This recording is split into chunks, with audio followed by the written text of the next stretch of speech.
All right, good evening, everybody, and thank you for joining us tonight for a project update for the next phase of work here at South Mecklenburg High School. I'm Dennis Caria, the Executive Director of Facilities Management for Charlotte-Mecklenburg Schools. We're joined by the Architects of Record, so they're going to be stepping you through this next phase of work here in just a second. We've also got a lot of CMS folks here in the room. So as we move through this, there'll be time for Q&A at the end. We'll come around, we'll get questions, and then folks will be hanging around at the end of the night to be available if there's anything that you forgot to ask or want to talk about a little bit more. So with that, I'm going to turn it over to Morris Berg, and they'll take it away from here. Hello. Hello, everyone. Thank you very much for having us here this evening. We're glad to see the turnout and excited to be here. Again, my name is Tom Gragnano from Morris Berg Architects. I'm the project architect for the project. And this is Alexandra Rios.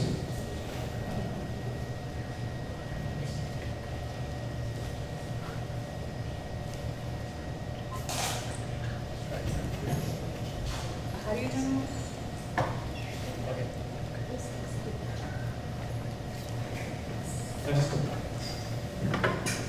Hello, I'm Alexandra Rios, and I'm the project designer. And we've also got with us. Hi, good evening. I'm Matt Kumek. I'm a senior project manager for Whiting Turner, and we're the construction manager at risk for the project. All right. So, as mentioned, we're the architecture and the construction team. Also with us this evening from our office, being a silent partner back there, is the managing principal for the project, architect of record, Matt Hart. Okay, yeah, that's a little bit better. And not with us this evening, of course, is a whole host of other people, engineers, engineering consultants, specialty consultants that are contributing to the project as well. As the architects of record, we've been asked to be the ones to present this evening, and there's a whole group of people that are supporting us. So we're going to walk through the agenda here in just a second. But just to get started, when it comes to project progress, we're going to cover overall where we're at, but just in general, right now to date, where we're at is we're still in the design phase of things. We're about 80% of the way, 90% of the way through the development of the design or construction documents right now. When we complete that here in a short period of time, we'll go into another phase of design, but really we qualify that as a permitting and regulatory phase that will take another 3 to 4 months. And then we'll work closely with Matt and his team and hand that off for another 3 to 4 months through a procurement or a bidding and contracting phase, which will take us into the spring of next year. And to date, of course, we've been busy, but also Matt and his team. If you've been on campus this summer, maybe you've seen some activity already. They've been working behind the scenes this summer preparing for the work that's going to take place next spring with geotechnical work and surveying, locating utilities, things like that, so they can hit the ground running next year. So just quickly, we're going to talk about overall site changes for the campus, circulation, what's included in the scope of work, and then talk about the ugly, the project phasing, demolition, and the overall schedule, and then do a little bit more of a design presentation on the building itself and the floor plan, and then have some time for Q&A. So, getting started. So, assuming that you're all familiar with the campus, but the way we're going to start is we're just going to give you a little recap of what is here currently. So what you're seeing on the screen right now is a site plan of the full campus of South Meck and its surrounding environments and all the neighborhoods. The site plan, the campus is mainly accessed through Park Road, actually only accessed through Park Road. So right now, you have your bus entry, it is the first, if you're coming from Page North, is your first right. Then you have your, main teacher, staff, student entrance, it's just an only right, your main. And then your other point of access is at the light here, it's the bottom right. And that is usually where the bulk of the students come in, parent drop off, and anything that's related to athletics. So this campus is older. So this school has been around since the 1950s. Many of these buildings have been phased, and it's culminated into what you see here now. Right now, there are 11 academic buildings and 7 athletic buildings. 6. So what we wanted to present to you here is that South Meg is not just one building, it's not just one, this is gonna be a full campus renovation, as we will show you moving forward. With that in mind, I mean, those are the existing conditions. So where are we headed? Again, this is what we just looked at, and what is the overall timeline and scope of things. It's a little bit, if any of you folks would like to move forward, it's a little bit hard to see on this monitor. This is basically the best we have, so feel free to move forward. So again, this is our existing conditions,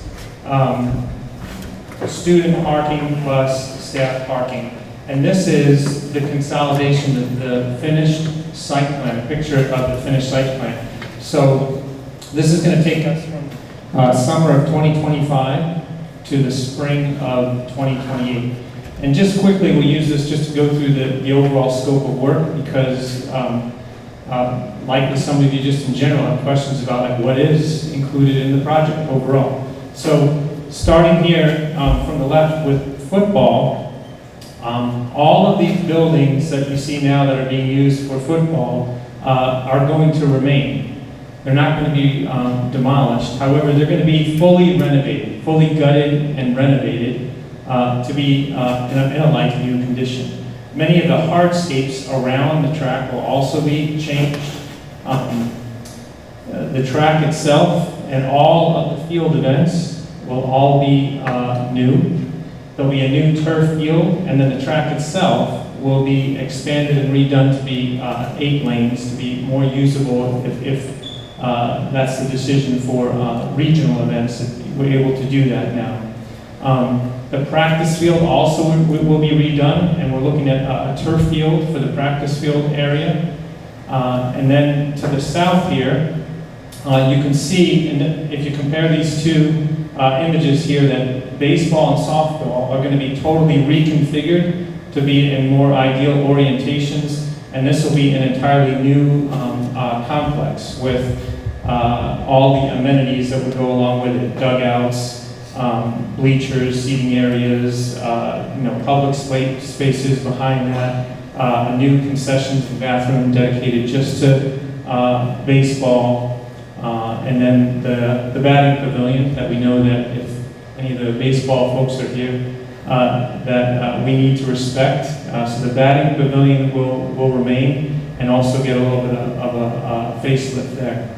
So that's sports. There'll be a little bit of work done on tennis with lighting and just a refresh on tennis.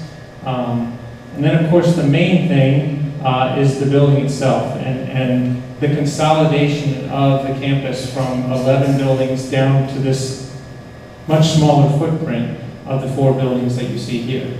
And these were strategically placed in such a way that we could get them as close as code basically would allow us to do at this point.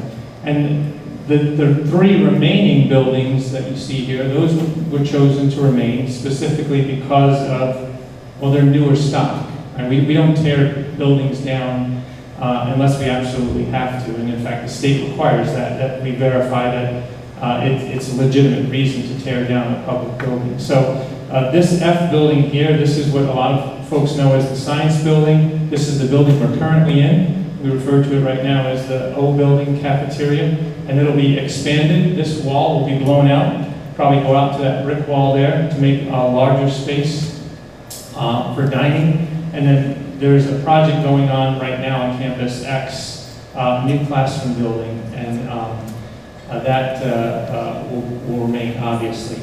All of the parking lots will either be new or refreshed. So the student parking lot will be refreshed. The current drop-off area will be renovated and changed in order to expand student parking, new visitors. We'll talk about this in a second. Also, this new circulation, and then the bus lot redone, and of course, some changes to the teachers' lot. But again, basically the same access from the Rio. So that's generally the overall scope of work. So we wanted to talk a little bit more about circulation, because when we started the project, any project like this, that's something that we're required to do, and our goal is to improve circulation, especially at a large campus like this. So right now, what's happening out there is that all of the student drop-off, parents, all the circulation is in this area right now, and it's a congestion nightmare, honestly. What happens is as that process takes place, which Principal Anger, and him and his staff and some of the officers take their lives into their hands trying to navigate this process on a regular basis. But it causes congestion along Park Road. That congestion then starts to affect the staff entrances and the buses. So the goal was to relieve that, and how we're doing that is creating this new, very long, required by code and DOT circulation road in order to get that traffic off of Park Road and create this new drop-off. So this is your main entrance. And then this is maybe a little bit easier for some of you to see, is that this pink line is the students. So students will continue to use this area, a right in and right out at that middle entrance. And then also they'll come in from the south here. And we've given them an opportunity to just peel off as quickly as possible and get out of that drop-off line. Then these dashed lines that you're starting to see show up, this is fencing, that decorative fencing that's being added strategically around the campus to corral people toward the entrances, toward these strategic security points. So anyone that's coming to the campus from the south obviously will have to use the main entrance, and they'll be forced basically by this circulation pattern and these fences to use that. And the same thing will happen to the north here for bus riders. The way that these fences are strategically worked out with the building exits and entrances, a person is going to be directed to this single spine here that kind of now is what would be Central Campus. If you could think of this as acting as a single building now, this entrance and this spine almost acts as that main corridor through what we would consider that Central Campus area. And then just zooming in a little bit, we also want to talk about some of the, Alexandra, could you go to the next slide? Just this tighter area here, and the thought that was given to making this a safer environment overall. I mean, it's a safer environment anytime you can go from 11 different buildings to a smaller footprint with better visibility and areas that are easier to surveil. So, as I said, the controlled access points, that's an enhancement in itself and reducing the buildings. These fenced areas also, again, allow us to kind of control, the good people and encourage the bad people to stay out. But it also creates what we call in CEPTED, this is an acronym for crime prevention through environmental design, a sense of ownership in these spaces, these planned spaces for students and for staff to spill outside.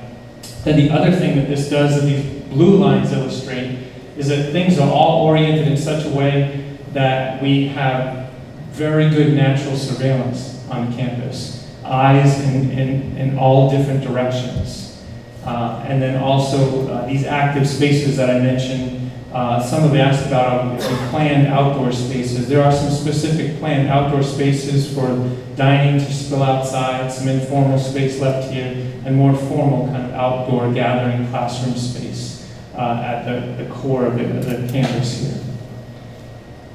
So those are the primary site changes. Likely, there are questions about, okay, well, how are we going to get there from a construction, from a phasing, from an overall project standpoint.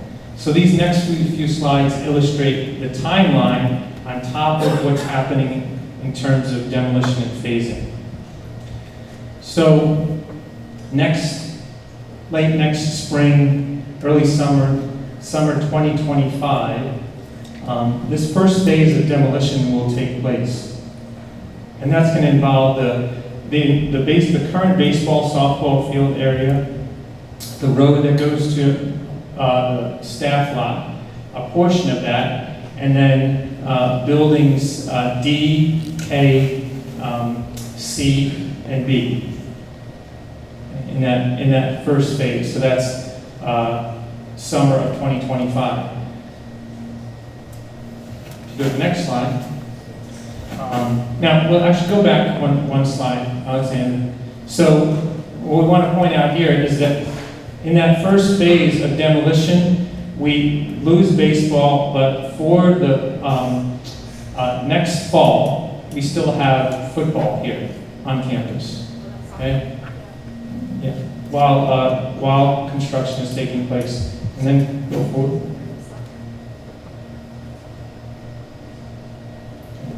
And then after football season, in late winter, early spring of 26, we lose football, but we continue to work in this area, and we're deep into construction now in this area, with this strategic separation of all of these buildings here that remain occupied and the lots that remain still in use. The contractor is primarily in this area. This is where his work zone is, and he's accessing things kind of strategically from this direction in order to kind of, to keep his activities separate from school activities. And then in the next slide, about a little more than a year into construction, now this fully renovated complex becomes available, and this circulation road starts to become available for use as well. Football is still not available. So if you go forward, football then becomes available in the spring of 2027. Okay. And then the new building is available in the summer of 2027. So that's basically a 2-year timeline for the new building. A little bit less for construction, but of course we're finishing toward the end of the spring, and there's move-in and occupancy, and this is for that 2027 school year. But at that point, right, we're not done on campus, because I've heard some ask in pre-question surveys about these existing buildings. So while we're constructing this, you're still in the existing gym, the existing auditorium, existing media center, admin, auto tech. All of these buildings are still occupied, except of course for the ones that are going to remain. And then after this building is occupied, those buildings will be demolished. So the way that things are phased, you're not losing any building space or any programs at any period of time. Like there was a question that we got about the auditorium. Well, when will we lose the auditorium?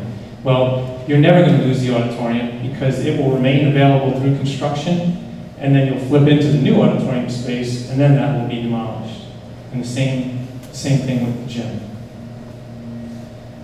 And then this is, again, diagrammatically kind of that finished picture after those buildings are demolished, and we do that final site work and final drop-off loop and parking work, and then the contractor exits in the spring of 2028. So, all right. well, let's quickly look at the schedule overall. So kind of just to summarize what we talked about. So here we are in the end of 2024.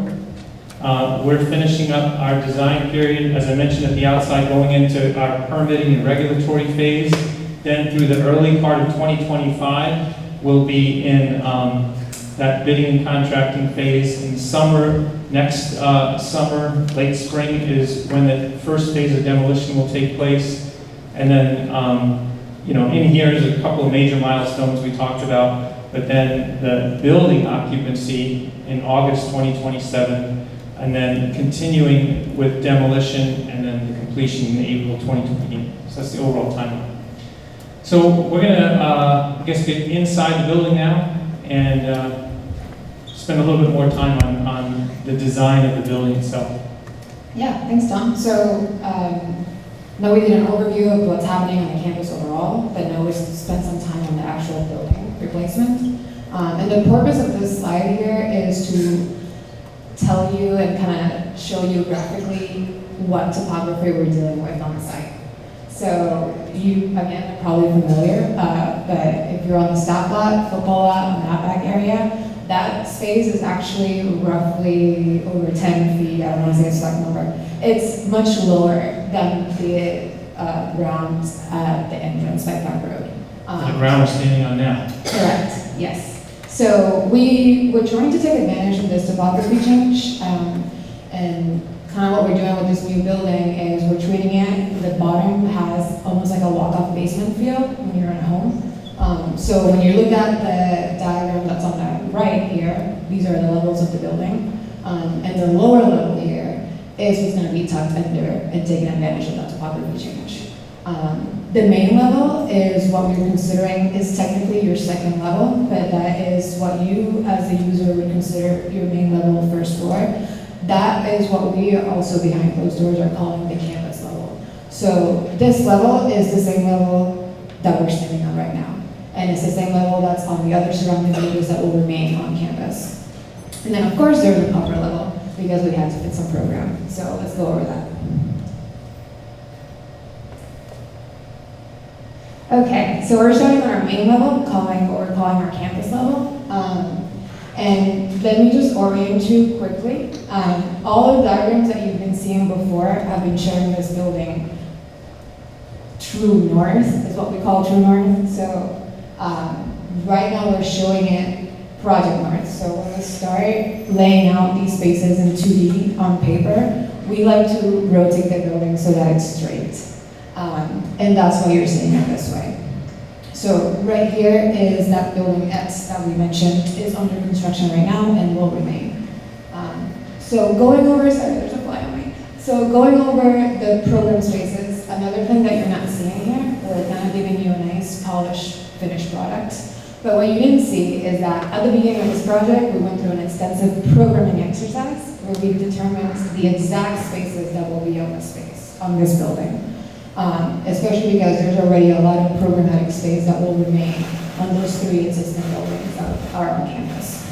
So these are the resulting programmatic needs that need to fit here. And starting at the bottom yellow area and going our way clockwise, this is your admin area. So the admin area is, during the early stages of our design, we purposely put it here because it helps with security. So all of these offices lining up the exterior wall have clear visibility to the rest of the campus. This is kind of like an anchor point. This is also around your main entrance to the building and the campus, as Tom explained. So moving up from there, we have a couple of general classrooms that were needed. Above that, in that teal color, is your band, choral, and orchestra spaces, right here. So these are all big programs based on CMS standards, and that'll be really nice.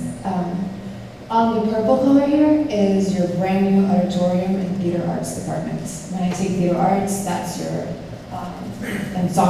stage, drama classroom, dressing rooms, theater tech, anything related with your auditorium and theater arts.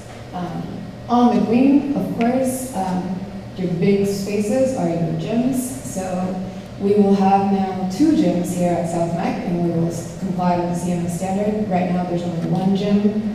In the future, you will have an auxiliary gym and your main gym.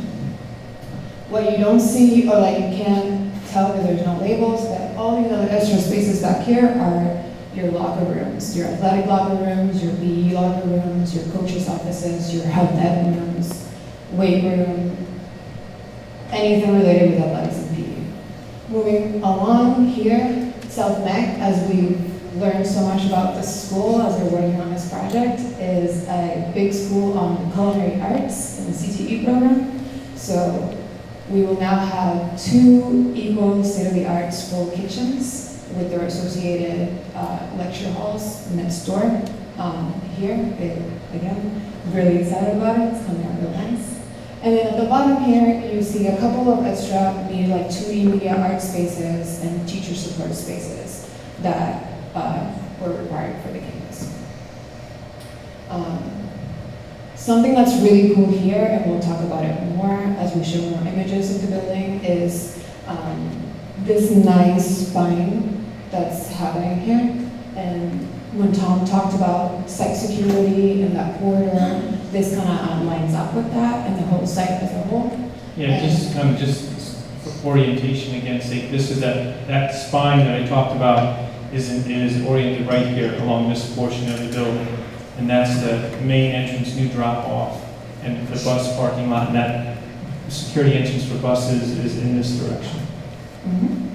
And we'll show you better pictures of this, but these also provide you additional pre-function, pre-gathering spaces. Let's say there's a nice play, like this is your pre-function space for that. There's a nice basketball, volleyball game at night. These would be your spaces for, I don't want to say public, but where like your family members and non-students would be before that event. Moving to the lower level is quite small compared to the rest of the building, but the main space that's here available for students is your auto tech CTE space.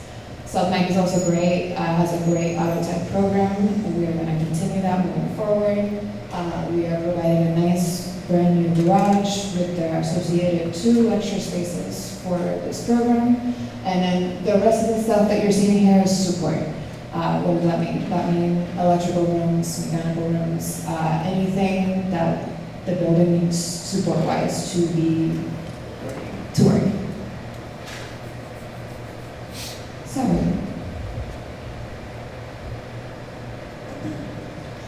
last level. Your third level is mainly on the right side of the building. So as you keep moving forward, like we have different roof levels. So obviously the auto tech roof, you will see that from your main level, 2nd floor. And then on the 3rd floor, you start seeing the PE roofs and the admin roofs. But the main spaces that are here available for our students is your brand new media center with your makerspace, associated lecture halls to that. And then back here is the student services. So that's where your counselor offices would be, career centers, anything that supports the students and potential parent meeting spaces.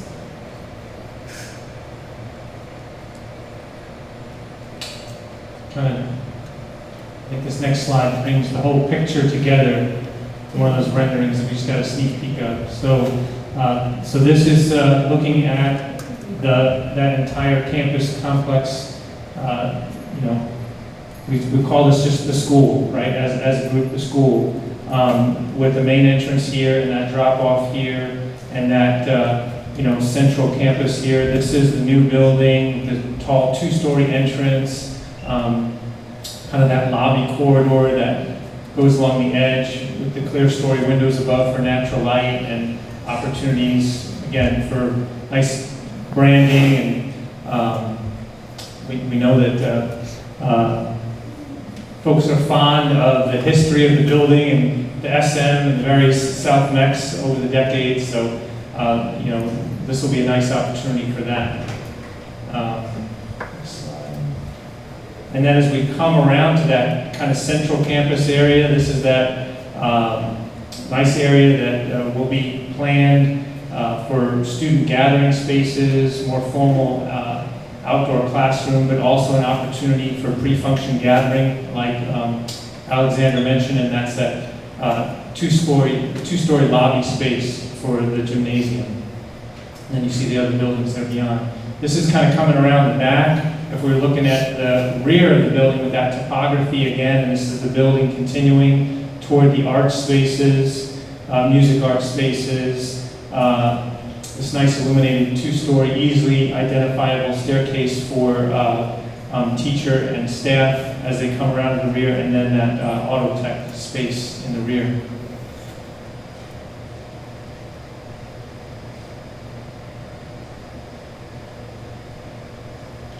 And then this is actually looking from the bus lot. This is again that central spine.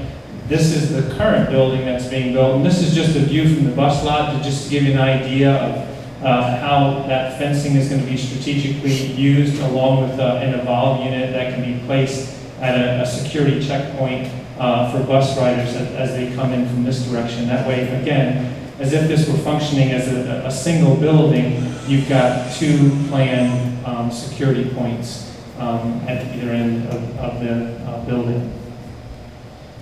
And Alexandra's going to take us inside. So this is shortly after walking through what would be the main entry to the new building. So this is that first half of that pre-function space that we mentioned earlier. So to your left is where the entrance to the auditorium would be, and to your right is that administrative wing, so like your principal's offices and all of that. So your reception is going to be obviously right as you walk in.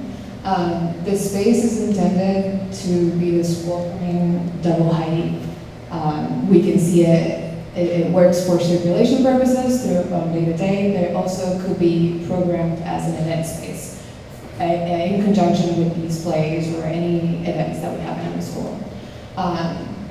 Right now, what we're showing to you is, we're showing you less than what we've worked on a little bit, because so these spaces here will ideally be programmed with your South Meck Hall of Fame walls, your South Meck class wall, like class picture wall. So we're showing a lot of open canvas, but these are opportunities for the school moving forward to plan all these extra South Meck spirit walls. Yeah, we had an opportunity to sit down with the principal and staff, and again, we were interested in that from the very beginning because of the history of South Meck is to respect that long history and provide opportunities to preserve it, of course, within the CMS standards, as far as providing display cases and things like that, and those have been provided, throughout these public spaces. So, moving forward, onward, more closer through the hall. This is like that second area of pre-function space. So this would be your main area for sports. So on your left you have restrooms, and on your right you open up to the outdoor spaces. But again, this would be ideal for pre-events, athletic events, for great for circulation, great for showcasing more of that rich history that South Meck has. Moving up, this is a shot of what your media center would look like upstairs on the third floor. So bear with us, we're so used to seeing this in 2D that sometimes it's hard to explain, but so where you're standing here now would be, if I went back, would be right through that window there. So visibility has been a big component as we're planning this and designing it. So people down here can see into the media center, and people in that media center collaboration space can see down to the rest of this, to this pre-function area. So that's one. This is another angle on that same media space, media center. Looking out kind of more across campus, and this is looking out over campus with these wide open windows. Yeah, it's an inviting space. It fits like 2 different teaching spaces plus all of the space for your collections. And we're excited about it.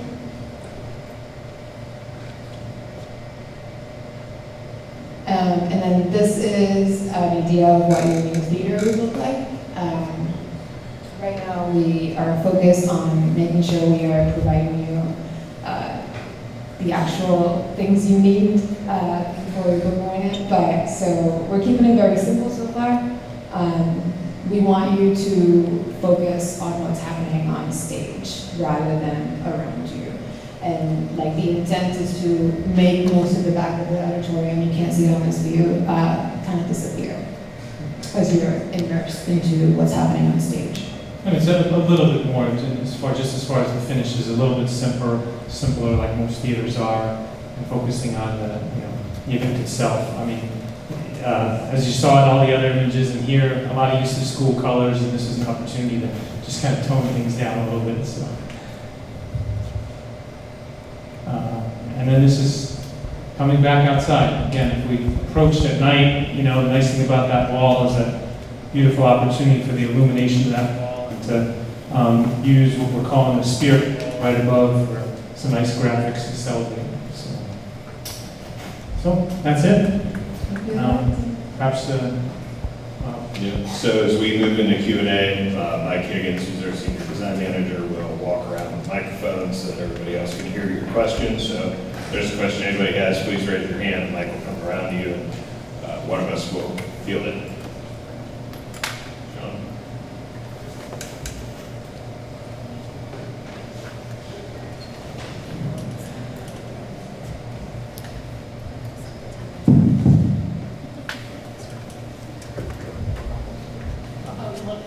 So from a current situation, how many parking spaces are going to be lost from a student perspective and from a staffing perspective, just in general, what that looks like? Our first. Right. There's a cheat sheet for Yes. that. Yeah. Got my parking cheat sheet here. Got that yesterday, anticipating that question. Okay. So currently there are 299 student spaces, and when we're done, there'll be 385 student spaces. Does that, Okay. does that include the gravel lots? Uh, Does it include the gravel lots? That does not include gravel lots, but I can address that in a second. It's hard to count spaces on a gravel lot. So let's say you can fit an additional 50 or 60 cars on those gravel lots to make up for that, and also to enhance the softball, baseball area. There's now a paved lot there, and that lot has 31 spaces in it. So actually, overall, there's more spaces, and that's more in line with the CMS standards. What anchors explained to us as far as the need for more between 350 and 400 student spaces.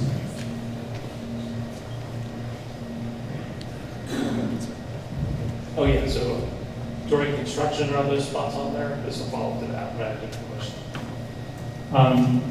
During construction, all of the existing spots are there. All of the staff spots are there. There will be a point where that gravel lot, there's going to be a little arm wrestling with Matt over that gravel lot at some point. So my question is around the fence. I'm trying to visualize the fence. If there were to be a disaster on campus, is there a way students can get out in an emergency? Yeah, so I think the intent, and we expressed this when we were having the bond conversations, right? The intent is to create a single building campus, even though we have more than one building. So it's about containing that circulation, the kids either entering through the front door, being processed through the scanners, coming through the bus lot, being processed through the scanners, and then making sure they're secure within that perimeter. But there are plenty of opportunities for egress from. So it's more about making sure everybody's contained, and there's only a couple of ways in, but there are a lot more ways out. So there are gates where you can emergency exit, you can get out through the buildings, there are other ways out. But what we want to do is make sure anybody who's trying to come in, what we're trying to avoid is that kid who shows up late and just walks into his or her first period class without going to the office and checking in on that. That can't happen anymore, right? You're not just going to pop off to McDonald's like you used to and then be able to find a way back in. That's not gonna happen. High school students, when they come on campus, only want to stay in this. Right, Never, right, of course. right. Never seen any of them at Of course. Everybody who's been a CMS student who's been suspended, raise your hand. All right, well, that's sort of the intent behind that, but again, the egress points, they're varied and they're throughout.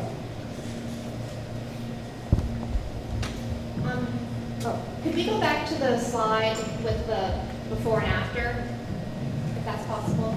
I'm gonna go behind because it's easier. Thank you.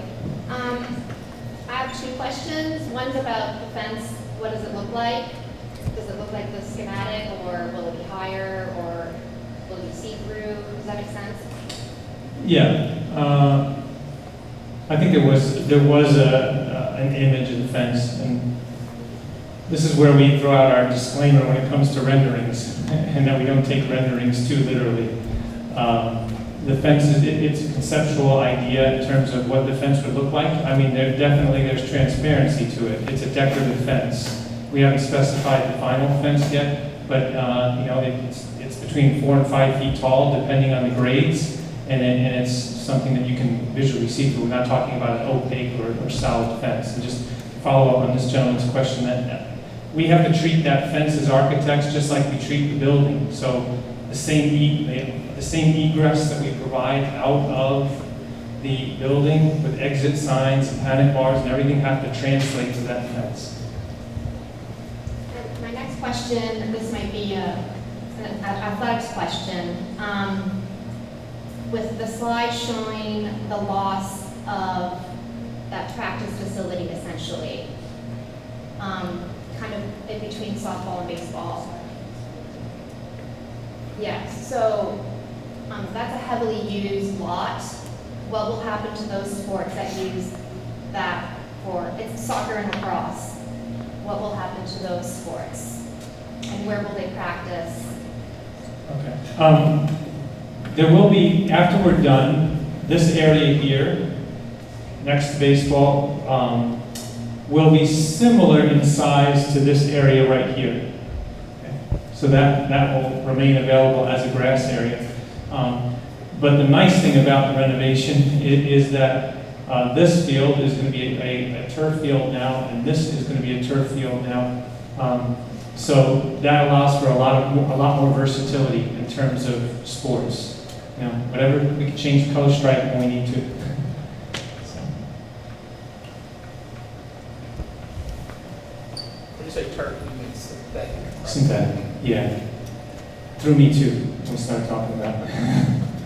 Okay, I'm gonna try and sneak in 2 questions to be efficient. So first thing, with the main new building, like, do we not use it until it's 100% complete, or is there ever like places where we're like, oh, we have the gyms ready, we'll use the gyms, or the classrooms will be worked on, or is it like all or nothing? 100%. So we're not using it all? Yeah, it's an occupancy thing, right? So we're gonna sign off for occupancy for the building, not for some portion thereof, which is why we didn't wanna take anything down until we had full access to the new.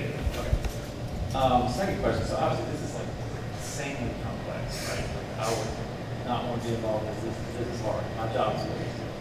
But, like, the running joke with construction, right? It's like nothing's ever... sorry. Like, the running joke with construction is like nothing is ever completed on time, right? And I'm talking maybe more residential. Like, what cushions are in place? How do we know this is all going to happen on time? Like Valentine Ridge, you know, which you didn't have students on campus, and construction could flow freely. Like, they were doing work up there like the weekend before school. Yeah. Sure. So What have we learned? What are our cushions? So know that these phases are going to happen.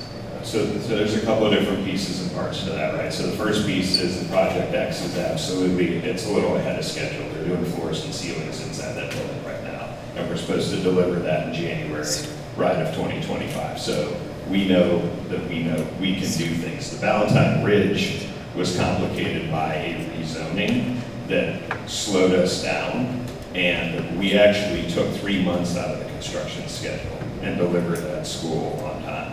So I think the broader thing is we collectively have a tremendous amount of experience with making sure we hit August 25th every single year. And so sometimes it does get a little bit hairy, But right now, there's no reason for us to think we cannot deliver on this promised timeline.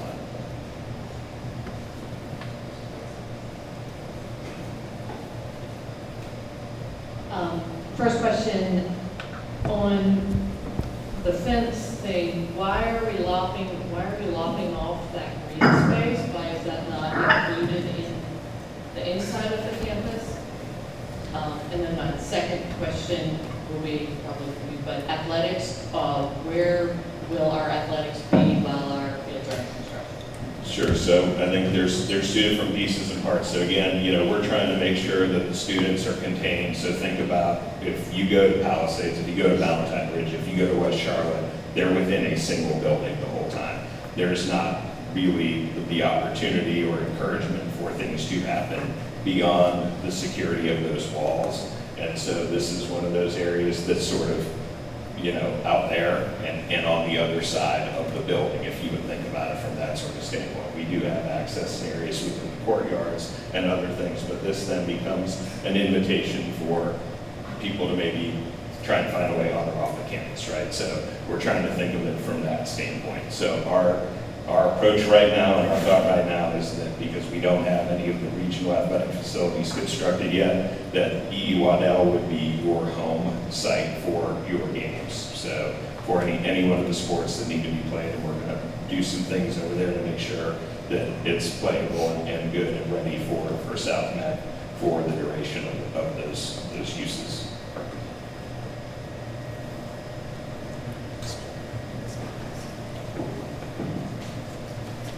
Similar to schedule, what about cost overruns, or if the cost goes up, how does CMS handle that?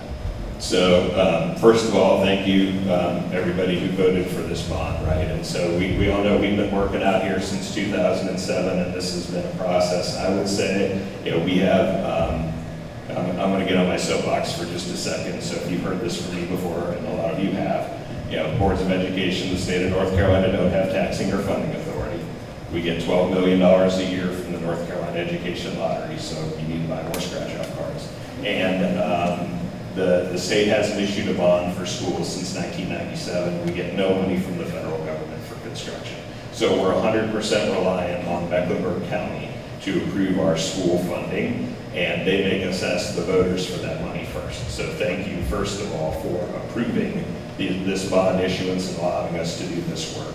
And there were a lot of people in this room who did a lot of work for that, and we definitely appreciate everything that everybody did to make sure we could do this project. So as part of that, we have to do some pretty intense budgeting, and there's some pretty big escalation factors and other things that we apply, and then the county takes into consideration. So we did hit an area where, with the 2017 bond, we hit some unprecedented inflation, and Mecklenburg County said, this is nobody's fault because they estimate the inflationary factor. We don't even do that, and they add that on top. And so there was a bust in the inflationary factor, and they said, we're going to make sure you have the money to deliver. Now that said, outside of inflation, we don't bust budgets. And again, this is just an experiential thing. You've got a quality team that's been doing this work for a very, very long time, and we know what we're doing, and we know what we're doing from a project standpoint in each place, especially with new schools and those sorts of things. So making sure that we're estimating appropriately, making sure that we guessed right at the beginning when we were scoping the project. And the good news is, I don't know if anybody saw the materials, but we did test fit layouts to make sure everything could work before we went to the voters. We used that math to help make sure we could make the best possible estimate. And we included all those things like the artificial turf for those fields and all of that in those estimates. So we're very comfortable today. Again, there's always an unforeseen. Nobody could have been on COVID, right? So, but based on what we know about the market, based on what we know about our estimation, based on what we know about the current bid climate, we feel very comfortable. So in some of the recent project experience, you haven't done any value engineering or pulled back on the scope of the work or finishes or anything like that? So there's always some amount of value engineering that does go into sort of the project scoping and delivery, but we've not missed on intent, right? So I think that's the key. We have delivered what we said we were going to deliver. Did we buy a different chiller? Maybe. But does it have a chiller? Yes. And one of the, I mean, relative to that, I just wanted to also refer back to Matt and his team, because the difference with a lot of projects nowadays, school projects, public projects, and with all of these projects, is we have these designer-CM relationships. Not a traditional design bid build, where we get to the end and there's a lot of unknowns. The advantage of having a CM on board from the very beginning is that he's constantly in touch with costs, in the industry, and we're constantly reacting to those things.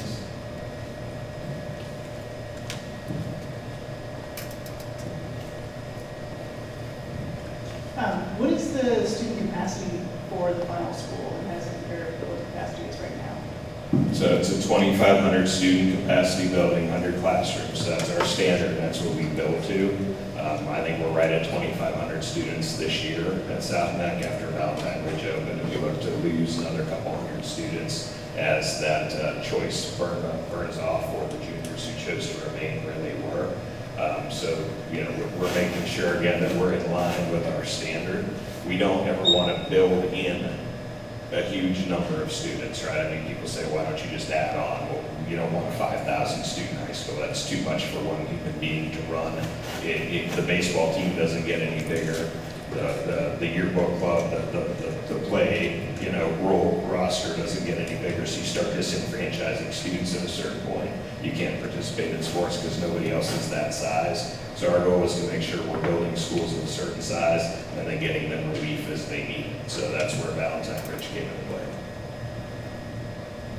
Can you talk about the outdoor space where you said there'd be outdoor dining and outdoor classrooms? Where would that be located? Well, right in the central area, let's see. I guess that's a little bit. So if this is the main building and this was that two-story space that we saw with the gym. Could you stand on the other side of it so we can see over here? I'm Yeah. sorry. The left side. Okay. That side. If it doesn't block those. I left, you left. Okay. Yeah, so this is that two-story space here, that wall that we saw along that main corridor. So one of those spaces is right in that central core area with an opportunity for more plan. What we're working on now is more plan, what we call kind of formal outdoor seating and outdoor classroom space. To the next to this building, and between building O, is more of a planned space for the potential to spill out for outdoor dining. This is kind of a crossroads for informal seating, and this right now is a hard patio, this is where the JROTC program is, and kind of reserved for their marching and more informal space back here. Yeah, because we have an auxiliary cafeteria now, which is not being replaced, but it's full. We only have 7 lunches. I'm worried about removing that space. So what we've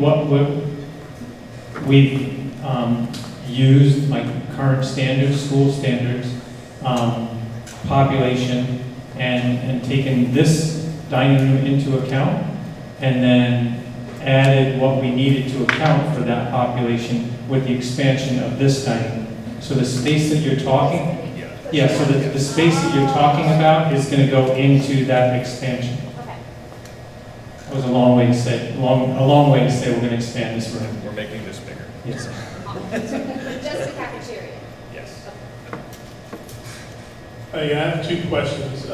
If it's possible to go back to the first phasing slide where football remains.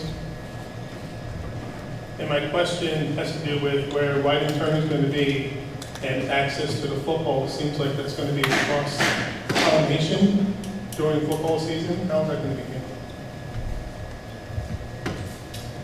You mean on like game day or help us? I'm understanding that the football field is going to be open for that season, Sure.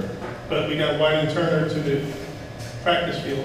Right, and so, this area will be secure, right? And Right. secure laydown, and of course, nothing's gonna go on while there's events. So if we're having football, JV Thursday night, home football Friday night, nothing else is happening in that area to impede on that. during football practice? Well, practice will be, again, limited to sort of the areas that are available, right? And that's just the stuff we're gonna have to work through. And I think, Tom referenced this, like, none of this today is set in stone. So there's, these lines can move, things can shift. Right. As we're working through this, we were trying to give an idea about direction and approach, not to say this is exactly what's gonna happen. Okay, that makes sense to me, 'cause it looks very tight for students to get by in that sort of little white or gray zone.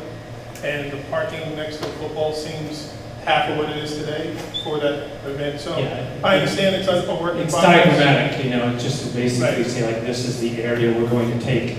Matt and his team have a totally different, much more detailed, what they call logistics plan. Right. That we're working on with them, like to figure out how people are gonna get out of these buildings, how are we gonna protect them, how, what are sidewalk sheds gonna look like, what's the flow of construction traffic gonna be, so that's a much more involved plan than this. Yeah, I'm in the business, so I get it. I just, Yeah. right now, it looks very Yeah. tight and just asking that question. Yeah. My next question, and hopefully you can answer this, or maybe at least tell us an idea of what are you doing in terms of material use in the building for it being a healthier building? What about energy use in the building?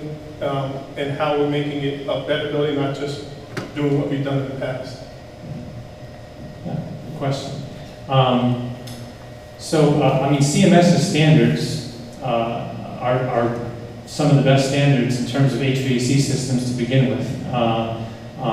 Their four-pipe system is one of the more efficient systems, and we work with Duke Energy and an energy group in order to maximize that in terms of energy use. We actually did study what would be a much higher level of sustainability and saving energy here, but unfortunately, when you get into something like solar or geothermal, it becomes much more challenging. So we kind of had to draw the line there, but even with the current HVAC systems, they're very energy efficient, and they also include built-in systems for more advanced systems for filtering the air and killing germs as well. It's become a standard on the systems that are going into school. The other thing that, like this room we're in here, that we don't see in a lot of older buildings is just the use of natural light and views that just makes, spaces much better, much more inviting. The school is just going to be a much nicer space to be in terms And I of. think Are there any energy goals we're going for, like 2030 challenge? Yeah, we're always Energy Stars. Those are things that are absolutely baked into the design. I think there's even things beyond that a lot of people maybe might not be thinking about or be aware of, but from the standpoint of like our flooring choice, so we're getting away from VCT, so we don't have to strip and wax floors anymore, right? So it's sustainability in a lot of different ways by being able to have everything that the athletics team has to touch be synthetic. We don't have to run gas-powered motors out here anymore, right? So there are a lot of things that we're doing that we're taking into consideration about also the way it gets operated and maintained that make it more sustainable than even some of the first choice sort of things around systems and design. Yeah, I touched the stormwater system. So there's not going to be a plaque on the wall, like a LEED plaque or something like that, but all of those same principles are being applied.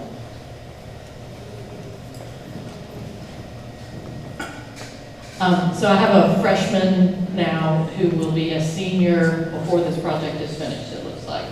Who will graduate before the project is finished. So how will, is this something where, as far as noise during the school day, is this something for 4 years? Is it going to be, or how is that? So there's a couple of different pieces and parts. So not every aspect of construction is noisy, but some of it is, right? And so even when we're in that phase where we're doing noisy work, there are carve-outs for testing windows and things like that. So we make sure we're not doing anything that's going to be disruptive. But you can't ever get away from no noise. But once you have a building shell up and you're in the dry in the new building, it's going to be quiet. Nobody's even going to know that something's going on at a certain point. So there is noise, there's some pain, but again, we try and manage and respect things like the testing windows and things like that. Hi there. This is a two-part question. One, can you clarify how many new classrooms when you're done with each O, F, and X, and how many classrooms will be in the new building, and then I can test it. Sorry, could you repeat that? How many classrooms are in? So the newer buildings are F, O, and X. Right. How many classrooms will be in there? And then out of the 100, how many will be in the new building? Okay. In general, the way that, because classrooms aren't counted just as like what we consider a general classroom, you know, so the media center counts as a classroom. So there's other spaces that count as classrooms as well. But in general, these buildings here will encompass about, of the standard is 100, okay? Because of just the way that we're marrying these together, we're a little bit over that right now. We're at about 105, I think. And about 75 of those fall into these 3 buildings, and the other 30 fall into there. Again, with like, you know, the gym counting as a classroom, the media center counting as a classroom. You know, there's miscellaneous, not just general classroom spaces. Okay, makes sense. The other question is, will there be any mixed-use spaces where, I don't, maybe it's a theater room where there's, they can use the space for color guard or dance team with mirrors or something like that? Yes. There will be a dance classroom associated with the theater departments that will be specifically for that. As far as like JRGC type of event spaces, those spaces have already been accounted for in the building that is about to be completed now. Hey, it's me again. You had 2 questions. Yeah, that's number 3. I'm really getting out of it. So I know Dennis from the previous meetings, and I think this maybe came up, but refreshing, like, what other example in Charlotte have done like this, the massive redo while kids are on campus? Like, what recently have y'all done or designed, or like, what's the experience? So are you speaking about them specifically or about CMS? Because we just opened Bruns, right? We just built a brand new Bruns right next door to an existing Bruns while all the kids were in Bruns. And they went home June 10th from the old Bruns, and they came back August 26th to the new Bruns. And because of phasing and things like that, the old Bruns is still there, so they got to wait in the old building on the way into the new one. But they're in the new one, and we're going to finish taking down the old one and putting a parking lot there. So that just happened this August. I'm sorry, Bruns Avenue Elementary School. So over on Bruns Avenue, near the 5 Points intersection, it's an elementary school. Right, but I mean, but it's something, I mean, just to give you an example, we work on occupied campuses all the time. East Meck, I mean, there's plenty, Montclair, Lansdowne, was replaced on the site. West Charlotte, we replaced the entire school with one building while that campus was operating, right? So this is something we have experience with.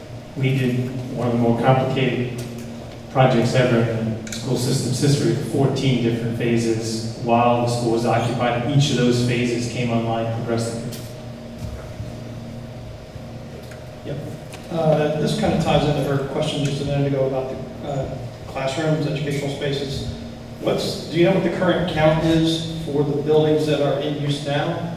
And how that compares to the 105 or so you said that would be in the completed construction? Are there more or less? Are there more or less now? There are more now. There are more now than what there will be when's left, but I think part of the issue is what's the standard. So we've sort of changed our standard about what a classroom is and what a classroom size is. So all of these classrooms will be in our standard. There are classrooms on this campus today that we would almost call a resource room based on our current program of spaces, but they've had to be used as classrooms because of the number of students here and the number of teachers. So yes, you'll net fewer classrooms on paper, but one thing is all of the classrooms will be appropriately sized. They'll all have daylight, so what you heard that. They'll all be much improved, vastly improved learning spaces, so that the conditions and the size of those things are going to be vastly different and vastly better. And with high school, you have the ability to do something called float, because every teacher has a 4-block day. They teach 3 periods, 1 period they don't. So we build rooms in for the teachers to go and do their planning and their work during the block that they're off, so another teacher can use their classroom. So there's really 30% more brick and mortar capacity than that 105 if you use those that way. But I don't think we're going to be in a situation where they're going to have to do that because the numbers are going to be appropriate for the size. Is there any way to get a calculation of the current educational square footage versus the new? So we did, part of when we started looking at the building on the inside, part of that program, really extensive programmatic exercise, we did account for every square footage of every department space that is available on the campus as it stands right now. I'm not sure if that's available to the public. I honestly don't know those numbers at the top of my head, but that has been done by us and the full team, and that's how we got to where we are now. Things down. There's some real peculiarities about this campus, like the way that the old steam plant was set up and all of the mechanical stuff that you see running on the canopies and all that. So that spoke to having to do a little bit more due diligence on how we were going to take things down. So we were afraid, and until we had a good plan, we wanted to make sure we had an approach. So those things will be leaving as we have the designs and the permits to relocate them. So that's all in process. What else? Well, we now have to have a design and a permit for where we're taking them. So So that's one of those rules that we have to play by. That's complicated things a great deal. Dennis, is there a plan to like extend the sidewalk or anything along the bus driveway? Because the kids are walking here like crazy and it's kind of dangerous. Just a question. I'll come back, sorry. I want to make sure I get the question.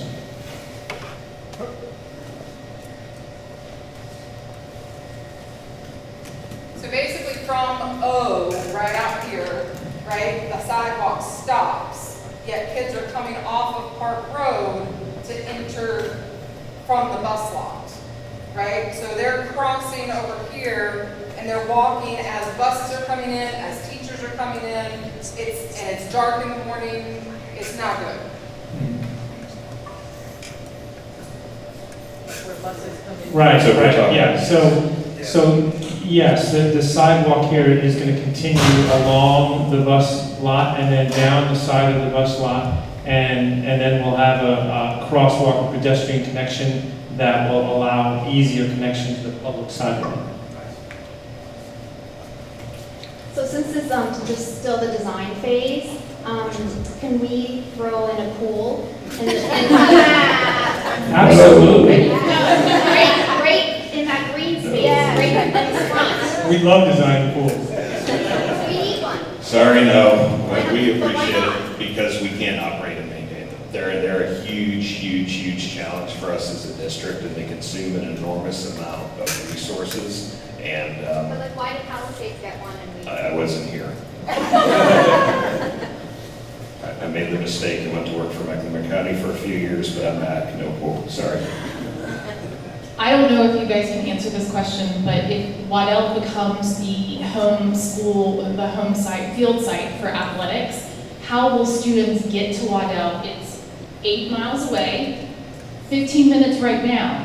We're talking 30, 45 minutes during the school day. So how are kids going to get there? So again, this would be primarily for competition sports, not necessarily for practice. So, right. So practice will happen. That's part of what we're working through with the logistics plan is how much of this field can we leave? What can we do to make sure that we can still have as much practice on site as possible? So the goal is to try and have practice here as much as possible, recognizing that that may not be 100% possible for all sports 100% of the time. And in that case, we will transport the students.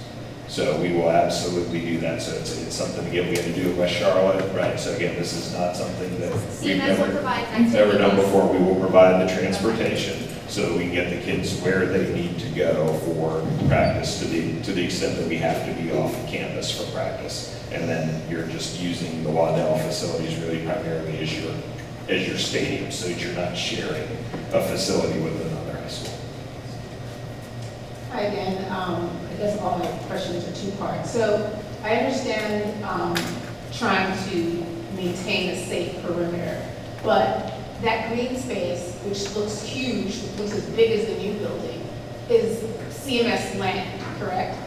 Yes. So it's just hard to wrap around why that the parking lot is not extended or the some use, because it seems like if it's fenced off way back there, it's an invitation for people to kind of come in that nice empty space. So there's a couple of different pieces and parts of that. So again, this is diagrammatic, we haven't settled on anything, but there are also requirements for tree save and green open space that we have to Green open space consider. that can't be used. Correct. Well, but again, today, and I don't know if Mr. Anger is still here, but if I was wearing my Mr. Anger hat, I wouldn't really want anybody out here, right? I mean, just from the standpoint of managing your staff and your students and those sorts of things, that this creates other challenges. Now, does that mean the fence could be moved out somewhat? Sure, absolutely. Can we look at those sorts of things? But it also becomes a challenge for us, quite honestly, from a maintenance standpoint, to mow an area that's inside and the kids are using, right? So that those courtyard areas and those sorts of things create other sorts of challenge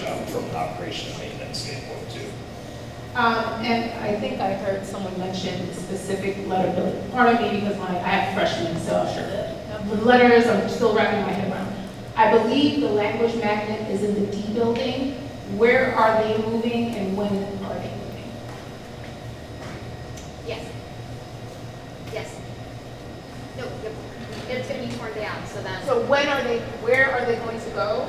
I was just The writing world down the language magnet, and when are they going to go? So the phasing is when, they obviously have to be somewhere before D building comes down, right? So as we're working through the phasing plan, that will be determined. And a lot of that actually is a school-based decision. So based on how Mr. Angro wants to have his staff and his students allocated and which rooms he wants to use, if he wants to dedicate a floor or a wing for those sorts of things. So a lot of that, we'll work with the principal to support those moves and to do what's necessary to get people where they need to go, but we're not necessarily driving all those details, right? X hasn't opened yet. Right, so I don't know if they were. Right, so- Right. And I'm not sure and I'm not sure what Mr. Anger is thinking, right, but I think we wanted to make sure, because part of this was we knew what we were taking down, and so the language classrooms are classrooms, right? So you could say this block of classrooms is now where the language magnet happens, right? But special purpose things like JROTC, the auto shop, those have to have a dedicated space, so, right? We probably should clarify that, that X building, because we have said, just like you said, we mentioned JROTC a few times. JROTC only occupies a portion of the first floor, majority of the first floor. I think maybe a couple of offices and storage on the second floor. This is a 3-story building, so the other 2 floors in this new building are general classroom, computer CTE, and that's right. This half of the first floor is the other 2 art rooms, ceramic and crafts. The mural in the media center, do we get to keep it? Yeah, We'll work that out. So I know like what we did at West Charlotte, because some things can't be moved without destroying them, Yeah. but they can be recreated, they can be digitized, and so like we actually turned part of West Charlotte stuff into a large digital print and put it on the wall, right? So there are a lot of ways to sort of preserve some things. It just comes down to whether or not the act of moving the thing destroys the thing. For So, anyone not familiar, it's a one-of-a-kind mural that is like worth millions. right. We have kind of a laundry list the principal and staff have been giving us of historic items like that. Will there be concessions in the gymnasium? Yes, Okay. yes, it'll be completely different than it is today. So there's actually dedicated concession space to support the auditorium as well as, events that happen in the gym. And is there an area for the nurse? I didn't see it. It's in the admin space. Oh, okay. Yes, right. So we didn't get into all the detail. So they have to but- go through the front office to go see the nurse, or can they just? Not necessarily. There's a couple, and again, we haven't gotten into all of the minutia, right, of how access, but there are multiple sort of access Okay, points. good. And that's one of the things that we consider about where we're placing the counselors by the media center. Yes. Those sorts of things, so that it's not obvious to somebody or to everybody that we're going a That's certain okay, place. yeah. Yes. Sorry. What you just said answered my question. Okay. Should be.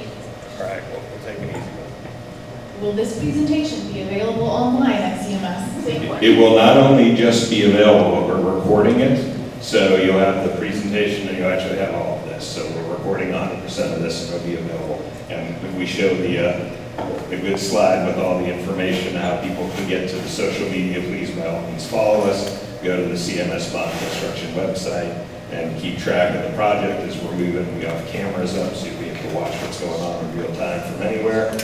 So that QR code takes you to all of that, and here's all the places that you can find all this stuff. And there's you have the handout. Thank you very much for that reminder at the back that also has this information.